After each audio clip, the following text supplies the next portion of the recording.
Imam Syafi'i ketika masih anak-anak diberikan wasiat khusus kepada Imam Syafi'i oleh gurunya Imam Malik bin Anas. Ausa Imam Malik thalatha wasaya.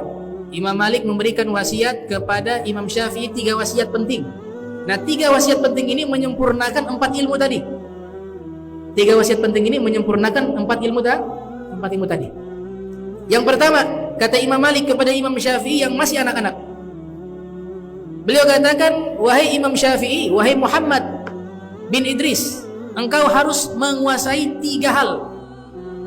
Engkau harus menguasai 3 ilmu, kata Imam Malik. Yang pertama, ilmunya para ulama.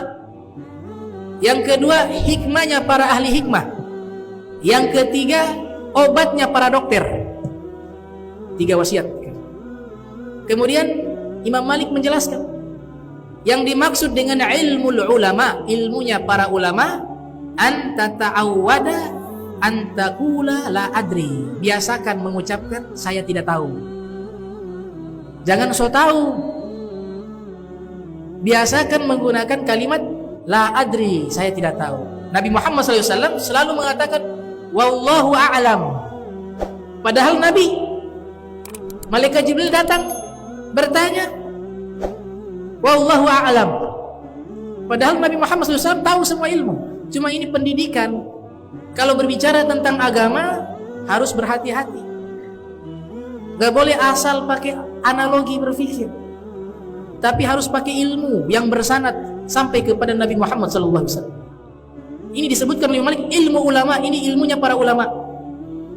Sehingga dikatakan oleh Ibnu Abbas, man afta bi kulli ma yus'alu anhu fahuwa majnun. Ibnu Abbas mengatakan, siapa yang berfatwa setiap kali ada pertanyaan dilemparkan kepadanya, maka dia orang gila. Artinya tidak mungkin semuanya dia tahu. Tadi menjawab sesuatu yang dia tahu. Kalau ragu, tinggalkan. Da'ma yaribuk ila ma la yaribuk. Kalau ragu jangan diucapkan. Pasti tahu ilmunya disampaikan. Ragu ditinggalkan, apalagi tidak tahu. Ini ilmunya ulama. Yang kedua, hikmatul hukama. Hendaklah engkau kuasai hikmahnya para ahli hikmah. Apa itu? Antakuna aktsaran nasi sumta fil majalis. Kalau kumpul sama orang, banyaklah diam, jangan banyak bicara. Itu menambah wibawa. Kalau bodoh ditutupi dengan diam. Banyak bicara bisa membongkar aib, bisa membongkar rahasia, bisa menceritakan keburukan orang. Makanya Nabi Muhammad SAW mengatakan, man kana yu'minu billahi wal yawmil akhir falyaqul khairan aw liyasmut. Siapa yang beriman kepada Allah dan hari kiamat, hendaklah dia diam atau mengucapkan kalimat baik. Kalau tidak bisa dia diam. Ibnu Mubarak mengatakan, lau kana al-kalam fil khairi kal fiddah lakana sukutu anisyar kadzahab. Seandainya mengucapkan kalimat baik itu harganya perak, maka diam dari keburukan itu harganya emas. Itu yang kedua. Nabi SAW mengatakan as-sumtu sayyidul akhlak. Diam itu adalah pemimpinnya akhlak, kata Nabi Muhammad SAW. Dalam hadis riwayat Ahmad bin Hanbal yang lahir 164 Hijriah, meninggal 241 Hijriah, Nabi SAW bersabda, la yastaqimu imanu 'abdin hatta yastaqima qalbuh. Tidak akan bisa lurus imannya seorang hamba terkecuali hatinya lurus.